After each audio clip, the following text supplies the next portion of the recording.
Good morning class 11। कैसे हो आप लोग बेटा? After a long time we are meeting again here in the online classes. काफ़ी दिनों बाद एक बार फिर से हमने ऑनलाइन क्लासेस स्टार्ट की। बेटा लास्ट क्लास में हम लोगों ने स्टार्ट किया था। लास्ट क्लास में एक वीडियो हम लोगों ने पढ़ा था, that was the introductory video. उसमें हम लोगों ने डिस्कस किया था about the physical word. Physical word that was the chapter number 1, उसके बारे में हम लोगों ने डिस्कस किया था। वो एक बेसिक कॉन्सेप्ट था चैप्टर का। इस फिजिक्स का बेसिक कॉन्सेप्ट था, यानी बेसिक पार्ट था, स्टार्टिंग पार्ट था, इंट्रोडक्टरी पार्ट हम कह सकते हैं। Today we are going to start the new chapter and the name of the chapter is the unit and measurement. That is the chapter number 2 in your book. बेटा अभी तक जिन्होंने book नहीं लिया है, मैं एक बार फिर बोलूँगा कि आप लोग जाकर के मार्केट से कहीं से भी एक बुक परचेज कर लो। That will help you to study the physics थ्रोंगली, आगे पढ़ने के लिए, और बहुत ही हमें हेल्प करेगा फिजिक्स पढ़ने के लिए। So let we start the chapter, let we start the topic of the day, that is the chapter number 2 and the name of the chapter is the unit and measurement. बेटा before starting the chapter once again let we recap the previous chapter. हम लोग एक बार previous chapter को recap करते हैं, देखते हैं कि प्रीवियस चैप्टर लास्ट चैप्टर में हम लोगों ने क्या पढ़ा था। बेटा जो इसके पहले चैप्टर था that was the chapter number 1 and the name of the chapter was physical word. Physical word में बेटा हम लोगों ने पढ़ा था about the basic concept of physics. Physics के बेसिक कॉन्सेप्ट के बारे में हम लोगों ने पढ़ा था कि व्हाट इज़ द फिजिक्स। एक बार फिर से मैं रिकैप करा देता हूँ, थोड़ा सा स्टार्ट कर देता हूँ, देखते हैं कि क्या था पिछला चैप्टर। जिन्होंने नहीं देखा video, just go through the video and check once again what was that. एक बार फिर से पीछे जा कर के वीडियो चेक करो और देखो कि क्या उस चैप्टर में था, क्योंकि उस चैप्टर से भी कुछ क्वेश्चंस आपके definitely half yearly exam, periodic test exams में होने वाले हैं। ठीक है, तो let we start the chapter number 2 and the name of the chapter is the unit and measurement. बेटा लास्ट चैप्टर की अगर हम बात करें तो इट वाज दैट कि जब हम लोगों ने भी क्लास 10 तक जो सब्जेक्ट था हमारा that was the science. Class 11th में साइंस के 3 पार्ट्स हो जाते हैं। The first part is the physics, the second one is the chemistry and third one is the bio. 3 parts में हमारा साइंस डिवाइड हो जाता है। साइंस में बेटा एक पार्ट जो है that is the physics. Physics में जो क्वेश्चन पेपर बनता है that will be the question paper of 100 marks. 70 marks का उसमें थ्योरी पोर्शन रहेगा, 30 मार्क्स का प्रैक्टिकल रहेगा। वो सारा चीज़ आपको टीचमेंट ऐप पर आप जाएंगे तो वहाँ पर आपको सारा चीज़ कंटेंट अवेलेबल है कि what is your syllabus, what will be the model of the paper and what will be the model of the practical examination. कैसे कैसे प्रैक्टिकल एग्जामिनेशन होंगे और उसका मॉडल क्या होगा, कैसे कैसे मार्क्स का डिवीजन होगा, सब चीज़ सारी चीज़ें टीचमेंट ऐप पे हम लोग ने अवेलेबल कराया है। सो बेटा फिजिक्स एक ऐसा पार्ट है, the part of a branch, the part of a science, the branch of a science we can say, the बहुत ही एक एक्यूरेट वर्ड होगा, the branch of a science. Physics is a branch of a science that use to deal the और observation of the things. वो हमें things को observe करने के लिए हेल्प करता है। Suppose that we have this pen, okay, हमारे पास ये पेन है। We can easily observe this pen कि what is the this pen is in the solid shape, solid और इन अ लिक्विड और in a gas. We can observe the length of this pen. ये सारी चीज़ें हम observe कर सकते हैं। तो that we are going to understand here in the part of a science and that is called the physics. यहाँ पर हम इसको ऑब्जर्व कर सकते हैं। वो सारी चीज़ें जो हम ऑब्जर्व कर सकते हैं that is considered under the physics. और इसी बेसिक कॉन्सेप्ट को आज हम स्टार्ट करेंगे और इस कॉन्सेप्ट को थोड़ा सा आगे पढ़ेंगे in the chapter number 2 that is called the unit and measurement.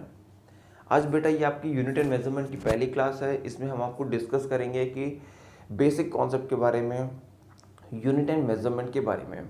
ठीक है, so as we know the name of the chapter is the unit and measurement. सबसे पहले हमें पता होना चाहिए कि what is the unit and what is the measurement. Unit को अभी हम बाद में डिस्कस कर लेंगे, पहले हम डिस्कस करते हैं अबाउट द मेजरमेंट। मेजरमेंट की अगर हम बात करें तो measurement is means the comparison of two things. दो चीज़ों को कंपेयर करना। सपोज दैट हमारे पास दो ऑब्जेक्ट है, कोई एक हमारे पास ऑब्जेक्ट है, एक ये हमारे पास एक ऑब्जेक्ट है, this is the smaller object and this is the bigger. ये ए है और ये बी है, ठीक है। If we talk about which one is the smaller and which one is the bigger one, तो हम देख करके बता सकते हैं कि ये स्मॉलर है और ये वाला बिगर है।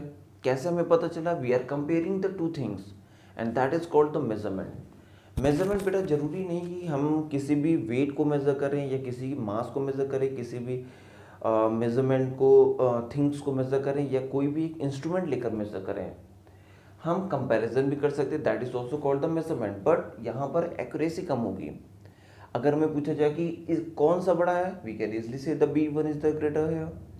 कितना बड़ा है, कितना परसेंटेज बड़ा, उसका हाइट कितना जाता है, लेंथ कितना जाता है, ब्रेथ कितना जाता है, we will not easily able to identify that.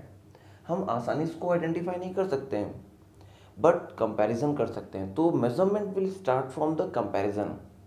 Measurement हमारा कंपैरिजन से स्टार्ट होता है। अगर हम चीज़ों को अगर हम डिस्कस करें what is the measurement, measurement means comparing the two things. तो इसको भी एक बार हम बाद में फिर से पढ़ेंगे, एक बार फिर से डिस्कस करेंगे about the measurement. First we discuss about the unit, what is the unit. लेकिन यूनिट को डिस्कस करने के पहले उसके पहले हम कुछ बेसिक थिंग्स डिस्कस करेंगे फिजिक्स के बारे में। Okay, one minute. Okay, everything is okay. So physics में मैंने बताया the part of the branch of a science that deals the physical observation, that is called the physics. It's a very simple thing. Physics में हम क्या पढ़ते हैं? About the physical quantity. Physical quantity के बारे में पढ़ेंगे। Physical quantity means the things that we observe, जिसको हम टच करके ऑब्जर्व करके हम देख सकते हैं, that is called the physical quantity. So suppose that this is the pen. हम इस पेन को टच करके देख सकते हैं कि हाँ ये अवेलेबल है, this is in the form of the solid shape, the length of the pen is this one, this much. So this is considered under the physics. ये हमें फिजिक्स में कंसिडर कर सकते हैं। जैसे सपोज दैट कि अगर कोई कहता है कि रन फ्रॉम हियर, आप दौड़ गए, हमने जो मेजरमेंट हमने किया कितना आपने दौड़ा, that is considered under the physics. लेकिन अगर कोई कहता है कि अगर मैं कहता हूँ I am very happy today, आज मैं बहुत खुश हूँ, तो आप पूछेंगे सर आप कितना खुश हैं? तो क्या हम खुशियों को मेज़र कर सकते हैं? नहीं, answer is the no. We can't measure the happiness. खुशियों को हम मेज़र नहीं कर सकते। हमारे पास कोई भी इंस्ट्रूमेंट नहीं जो खुशियों को मेज़र कर सकता है। कितना हैप्पी हैं आप, we can't measure the thing. So that is not consider in the part of the physics. उसको हम फिजिक्स में नहीं कंसिडर कर सकते क्योंकि हैप्पीनेस को मेज़र नहीं कर सकते हैं। So the thing that we can measure with the help of the instrument. Instrument हम क्यों ले रहे हैं बेटा? क्योंकि इंस्ट्रूमेंट से एक्यूरेसी होती है। हमने भी देखा यहाँ पे एग्जांपल, हमने कंपैरिजन भी किया, कंपैरिजन से भी मेज़र हो गया, बट इंस्ट्रूमेंट से एक्यूरेसी होती है। सो what is the physical quantity? You can see here the definition is given here about for the physical quantity. The physical quantity means the quantity which we can measure by an instrument and which describe the law of the physical world. जो physical world के law को describe करता है, that is called the physics. यानी physics को follow करने के लिए कुछ लॉज भी बनाए गए हैं, कुछ रूल्स बनाए गए हैं। सपोज दैट हमें दौड़ने के लिए बोला गया, हमें बोला गया कि रन फ्रॉम हियर। हमने दौड़ा, दौड़ने में हमें क्या बोला गया कि नहीं हमें स्ट्रेट दौड़ना है, that is the first law. हमें बोला गया सर्कुलर दौड़ना है, that is the second law. तो we have to consider some law here. So if we are considering the law that is called the physics, वो हमारे फिजिक्स का part होगा। So what is the physical quantity? The physics the quantity which we can measure by an instrument and which describe the law of the physical world. वो सारी चीज़ें जिनको हम instrument की हेल्प से मेज़र करें। हम इंस्ट्रूमेंट क्यों यूज़ कर रहे हैं? For the accuracy, that is called the physics. Means if we are measuring the things by the instrument and we are applying some law there, कुछ लॉ को भी फॉलो कर रहा है। ऐसा नहीं कि कुछ भी मेज़र कर दिया, that is consider the physics. हमें इससे बोला गया कि इसको मेज़र करो, किसी ने देखा कहा अच्छा ठीक है ऐसे मेज़र कर दिया, दैट इज द फिजिक्स। किसी ने ऐसे करके मेज़र कर दिया, दैट इज द फिजिक्स। नहीं, we have to follow some specific law that is considered under the physics. So the definition is here: the quantity which we can measure by the instrument and which describe the law of the physical world, that is considered under the physics. अब आपने कोई measurement किया, ध्यान देना, हमने कोई measurement किया तो मेजरमेंट को लिखने का भी एक तरीका होता है। तो फिजिकल क्वांटिटी के मेजरमेंट को कैसे लिखते हैं, एन इंटू यू के फॉर्म में। What is the N, N is the, where N is the numerical value, numerical value and U is the unit. N हमारा न्यूमेरिकल वैल्यू है और यू क्या हमारा यूनिट है। न्यूमेरिकल वैल्यू जैसे हमें बोला जाए कि we have to run 5 kilometre, 5 is the numerical value and U is the unit है। मीन्स यूनिट की रिक्वायरमेंट क्या होती है, यूनिट की रिक्वायरमेंट होती है हमें ऑब्जर्व करने के लिए what the thing we are measuring here. Okay, तो 5 metre means that is the physical quantity, 5 is the numerical value and metre is the unit है। ठीक है, कुछ एग्जांपल्स हम कंसिडर कर लेते हैं कि what is the examples of the physical quantity, the length, mass, volume, temperature, this all are the physical quantities. ठीक है, हमने जो फिजिकल क्वांटिटी को डिफाइन किया है means the thing that we can observe with the help of the instrument, that is called the physical quantity. अब एक बात आती है यूनिट की कि what is the unit. Unit क्या होता है, unit is the arbitrary chosen reference standard which has been accepted internationally. यानी किसी भी टर्म को मेजर करने का एक ऐसा स्टैंडर्ड वैल्यू, एक ऐसा तरीका जिसको इंटरनेशनली एक्सेप्ट किया गया है, यानी ऑल ओवर द वर्ल्ड में वो सारी चीज़ें एक्सेप्ट की जाती हैं। जैसे हमने लेंथ को मीटर में मेज़र किया, मीटर में हर जगह मेज़र होगा। अगर आप जाएंगे पाकिस्तान तो वहाँ भी मीटर में होगा, अमेरिका जाएंगे वहाँ भी मीटर में होगा।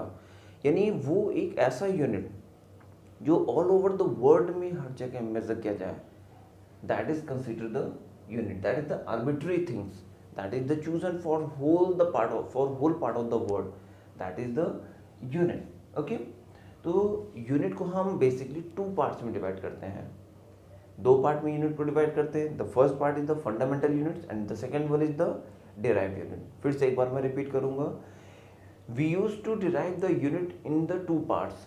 The first part is the fundamental unit और the basic unit and the second part is the derived unit. Means fundamental और बेसिक यूनिट्स क्या होता है, the unit that is the basic terms, means एक ऐसे units जिनको हम किसी भी चीज़ से जो हमारी बेसिक यूनिट्स होती हैं, that is called the fundamental units. हमारे पास 7 बेसिक यूनिट्स हैं।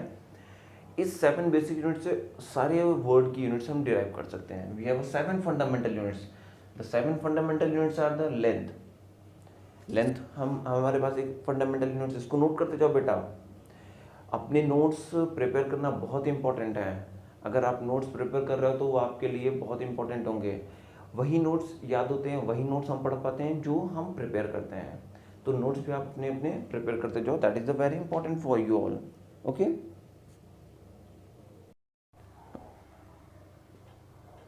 Okay class, so let we start again. We were discussing about the fundamental units. हम फंडामेंटल यूनिट्स के बारे में डिस्कस कर रहे थे कि what was the fundamental units. The first fundamental unit is a time, sorry length. Length is the first fundamental units. हम लोग बेटा लेंथ को मेज़र करते हैं, किसी भी चीज़ को लेंथ को हम मीटर में मेज़र करते हैं बेसिकली। और भी लेंथ की मेज़र करने की कैपेसिटी होती हैं, किलोमीटर होती हैं, और भी कई स्मॉल कैपेसिटी स्मॉल क्वांटिटी भी होती हैं, सेंटीमीटर होती हैं, मिलीमीटर होती हैं, डेसीमीटर होती हैं, डिफरेंट यूनिट्स भी हैं। लेकिन एक स्टैंडर्ड यूनिट को कंसिडर किया गया है and that standard unit is the metre. यानी एक ऐसे यूनिट, सपोज दैट हमें एक लेंथ दिया गया, दिस इज द लेंथ। किसी एक पर्सन ए ने बोला this is the 1 metre, okay, ध्यान समझना। बी ने बोला दिस इज द 100 सेंटीमीटर, ये भी सही है। सी ने बोला दिस इज द 1000 डेसीमीटर, ये भी सही है। Then the question is which one is correct. Answer will be the all 3, तीनों सही होंगे। बट एक ऐसा यूनिट जो ऑल ओवर द वर्ल्ड माना जाए कि हाँ ठीक है यही कंसिडर किया जाएगा, दैट इज द मीटर। तो इसको कहते हैं स्टैंडर्ड इंटरनेशनल स्टैंडर्ड सिस्टम। अभी इसको हम आगे पढ़ेंगे, कई टाइप के सिस्टम भी होते हैं, तो इसको हम आगे पढ़ेंगे। यानी एक ऐसे यूनिट कंसिडर किया हर एक फंडामेंटल यूनिट्स को, कि जिसको ऑल ओवर द वर्ल्ड में माना जाएगा, वो स्पेसिफिक होगी। तो लेंथ को हम मेजर करते हैं, that is the standard unit, and length is measured in the form of the metre. Length को इसीलिए हम हरदम मीटर में मेजर करते हैं, क्योंकि वो एसआई यूनिट में कंसिडर किया जाता है। सेंटीमीटर में भी होगा, लेकिन जहाँ भी जनरली हम नोट लिखेंगे वो मीटर ही लिखेंगे। तो the first derived unit is the length, and that is measured in the metre. अभी आगे बेटा डायमेंशन हम लोग पढ़ेंगे। डायमेंशन में हम लेंथ को कैपिटल एल से लिखेंगे, तो यहाँ पे मैं नोट करते जा रहा हूँ, तो ध्यान देना ये बहुत इंपॉर्टेंट है, भी आगे डायमेंशन में बहुत ही ज़्यादा यूज होगा। तो length is the measurement of the length, जो कि को हम मेजरमेंट करते हैं मीटर में, and that is represented with the L. ये रिप्रेजेंटेशन है, इसको हम स्मॉल एम से भी रिप्रेजेंट करते हैं मीटर को। Second derived unit is the mass, and that is represented with the kilogram. Kilogram में मेजर करते हैं मास को। हम दाल लेने जाते हैं, चावल लेने जाते हैं, आलू लेने जाते हैं, तो वी से दिया भाई 1 किलोग्राम आलू दे दो। Why? Because of we are measuring the mass there. हम ये नहीं कहते हैं 1 मीटर आलू दे दो या 1 मीटर चावल दे दो, that will be the wrong, क्योंकि मास को मेजर करने का जो प्रोसेस होता है that is the kilogram. The third is the time. We know very well time is measured in the second. कई बार पढ़ा, 9th में पढ़ा, 10th में पढ़ा है, time is measured in the second. हम टाइम पूछते हैं कि what is the time right now, we will say 50 second, 60 second. Minute भी हम बेटा यूज़ करते हैं, लेकिन मिनट हम लोग ईजीनेस के लिए यूज़ करते हैं, लेकिन जो स्टैंडर्ड यूनिट है that is the second. Okay. Current को हम किस में मेजर करते हैं? स्टैंडर्ड फॉर्म में एम्पियर में मेजर करते हैं। Next is the amount of substance.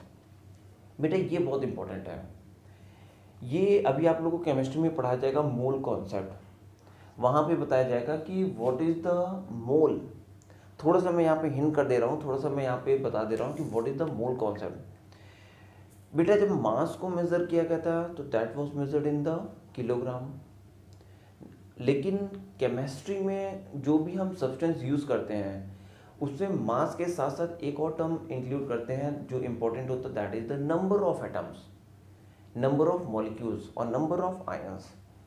तो इस नंबर को भी ऑब्जर्व करने के लिए यानी एक ऐसा यूनिट बनाया गया which help us to observe both the mass and the numbers, and that is called the mole. और इसी को मोल कॉन्सेप्ट बोला गया है। अभी केमिस्ट्री में आप लोगों को डिटेल में पढ़ाया जाएगा। 1 मोल क्या होता है? 1 mole is the amount of substance, amount of substance.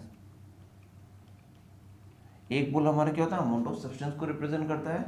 और वी कैन से 12 ग्राम ऑफ कार्बन, कार्बन के 12 ग्राम, क्योंकि उसका एटॉमिक मास क्या होता है? 12 ग्राम होता है। ऑक्सीजन लेंगे तो उसका 16 ग्राम होगा, नाइट्रोजन लेंगे तो 14 ग्राम होगा।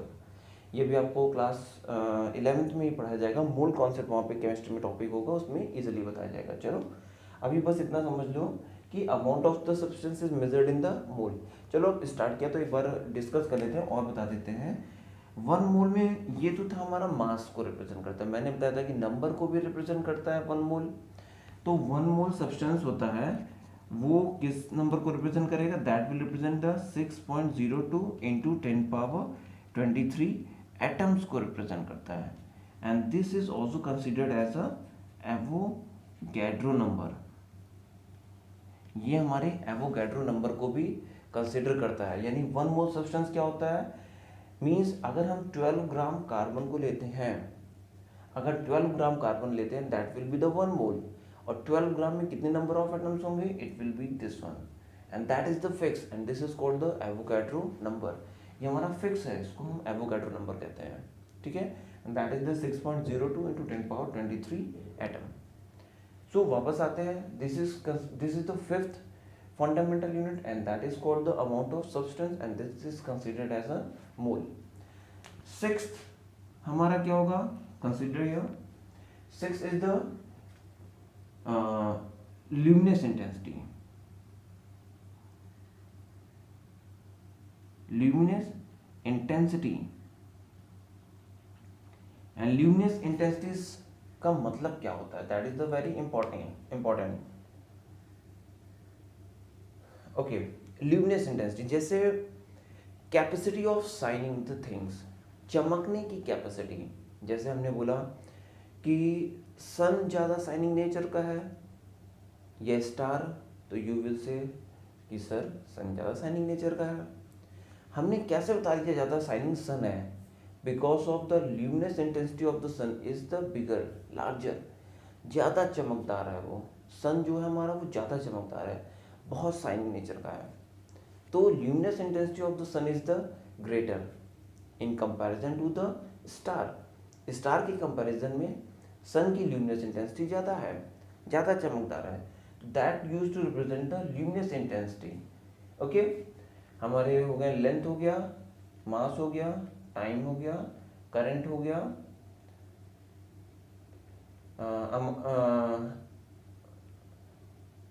अमाउंट ऑफ सब्सटेंस हो गया, मोल एंड ल्यूमिनस इंटेंसिटी. ठीक है, कैंडला. सो ये हमारे कुछ बेसिक क्वांटिटीज थे, बेसिक फंडामेंटल यूनिट्स हो गए हमारे. ठीक है, एक और यहाँ पे छूट गया है टेम्परेचर. 7th हमारे छूट गया. 7 बेसिक फंडामेंटल यूनिट्स होते हैं and that is the temperature. Temperature हमें पता है बहुत इजीली कि इसको हम किस में मेजर करते हैं? डिग्री सेंटीग्रेड में. टेम्परेचर को भी मेजरमेंट करने के लिए कई यूनिट्स होते हैं, केल्विन होते हैं और भी कई होते हैं, लेकिन हम डिग्री सेंटीग्रेड में इसको मेजर करेंगे. तो these are the 7 fundamental quantities. और उसकी किस चीज़ में हम मेजर करते हैं वो हमने यहाँ पे मेजरिंग कंपोनेंट्स को लिख दिया है.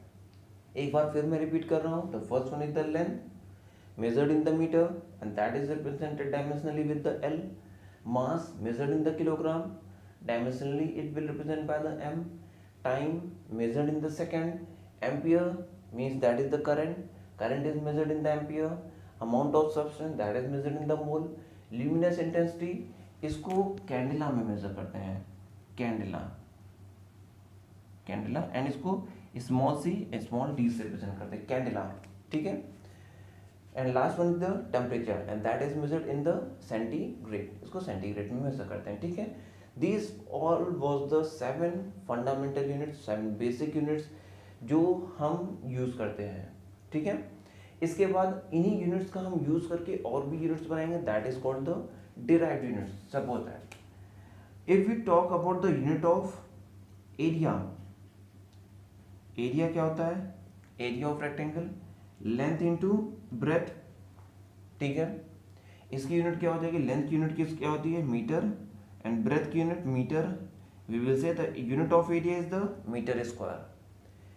ओके. एरिया की यूनिट क्या हो जाएगी? मीटर स्क्वायर हो जाएगी. और ये हमारी metre square that is the derived unit. ये हमारी डिराइव्ड यूनिट है.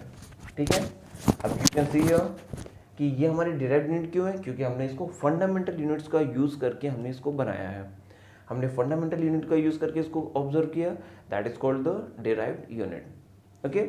ऐसे और भी यूनिट्स हैं जिसको हम डिराइव कर सकते हैं. जैसे यूनिट ऑफ वॉल्यूम. वॉल्यूम की यूनिट क्या होती है? Length into breadth into height and the unit is a metre cube. That is the derived unit. Means what is the derived unit? The unit that we will consider with the help of all other fundamental units. ये 7 fundamental units के help से जो हम consider करते हैं that is called the derived unit. अभी इन सब की चीज़ों के बारे में एक बार फिर से हम डायमेंशंस में पढ़ेंगे. बहुत ही इंपॉर्टेंट है बेटा, अच्छे समझ के चलना. थ्योरेटिकल पोर्शन है पूरा, कोई डेरिवेशन नहीं, कोई न्यूमेरिकल नहीं, लेकिन बहुत ही इंपॉर्टेंट टर्म्स हैं. ये बेसिक टर्म्स आगे अभी यूज होंगे. तो fundamental units means those unit which is considered as the basic unit, that is called the fundamental units. And when we used to derive another unit with the help of the fundamental units, that is called the derived unit. उसको हम derived unit कहते हैं. ठीक है. अब measurement की बात यहाँ से स्टार्ट होती है कि मेजरमेंट ऑफ द यूनिट को हम मेजर कैसे करते हैं. हमारे पास 3 सिस्टम है. हम लोगों ने 4 सिस्टम है, बहुत पहले भी ये सब पढ़ रखा है. The first one is the CGS system. CGS means the length is measured in the C is for the centimeter. Length हमारा सेंटीमीटर में मेजर करते हैं, centimetre. G is the mass that is measured with the gram and S the measured with the second. Means यहाँ पे length को हम centimetre में measure करते हैं, मास को ग्राम में मेजर करते हैं और टाइम को सेकंड में मेजर करते हैं. That is the CGS system. MKS system, mass is measured in length is measured in the metre, mass with the kilogram and time with the second. FPS system, foot pound system second. Length को हम foot में measure करते हैं, मास को pound में measure करते हैं और टाइम को सेकंड में मेजर करते हैं. And the last one is the SI system. That is the system international system. That is the international system. उल्टा हम लिखते हैं SI सिस्टम. इंटरनेशनल सिस्टम में ये 7 यूनिट्स होती हैं. इसका मैंने यहाँ पे लिख दिया है कि लेंथ को मीटर में, मास को किलोग्राम में, टाइम को सेकंड में, ये सारी चीज़ों को हम मेजर करते हैं. और ये एक ऐसा सिस्टम होता है SI सिस्टम जो ऑल ओवर द वर्ल्ड में हम कंसिडर करते हैं. यानी पूरे वर्ल्ड में कहीं भी जाओगे SI सिस्टम ही हमें मिलेगा हर जगह. ठीक है बेटा, आज की क्लास में इतना ही. एक बार मैं फिर से आपको रिमाइंड करा देता हूँ what we have discussed today in the class. हम लोग ने चैप्टर नंबर 1 के बेसिक कॉन्सेप्ट को पढ़ा. उसके बाद चैप्टर नंबर 2 स्टार्ट किया, that was the unit and measurement. Chapter number 2 में हमने सबसे पहले देखा कि what is the physical quantity. Physical quantity क्या होती है कि that is measured with the help of the instrument and considering some law of the physics, that is called the physical quantity. फिर हमने पढ़ा व्हाट इज द यूनिट, एक arbitrary things, arbitrary constant that is used to observe the any physical quantity, that is called the unit. फिर हमने पढ़ा unit के 2 types होते हैं, fundamental units and derived unit. Fundamental units क्या होते हैं, बेसिक यूनिट्स होते हैं. We have 7 fundamental units and derived unit means the unit that is considered with the help of the fundamental units, that is called the derived unit. फिर हमारे इनको major करने के लिए 4 सिस्टम है, CGS, MKS, FPS and SI system. ठीक है, आज की क्लास में बेटा इतना ही. नेक्स्ट क्लास में पर हम फिर से यहीं से स्टार्ट करेंगे लाइव क्लास में. इसको एक बार फिर से रिवाइज कराते हुए आगे बढ़ेंगे. तब तक के लिए गुड बाय, टेक केयर. एक बार मैं फिर ये कहूँगा, घर के अंदर रहिए, ज़्यादा से ज़्यादा टाइम घर में स्पेंड करिए, बुक्स के साथ स्पेंड करिए, बुक्स को रीड करने की आदत डालिए. It's a very important for you all. अगर आप बुक को रीड नहीं करेंगे तो आपको नॉलेज नहीं मिलेगी. 11th में बेटा यही एक रामबाण कह सकते हैं, यही एक बेसिक थिंग कह सकते हैं कि हमें बुक को रीडिंग करने की आदत डालनी चाहिए. उससे पहले हमारे पास बुक्स होनी चाहिए. तो go through the stationery shop and purchase the book. Books को परचेज करो, रीड करने की आदत डालो, मार्क करो, अंडरलाइन करो और अपने नोट्स बनाओ बेटा. बहुत इंपॉर्टेंट थिंग, यही नोट्स तो आपके हेल्प करेंगे. ठीक है, सो आज के लिए इतना ही. Goodbye, take care, bye bye. पढ़ाई करते रहो. ओके.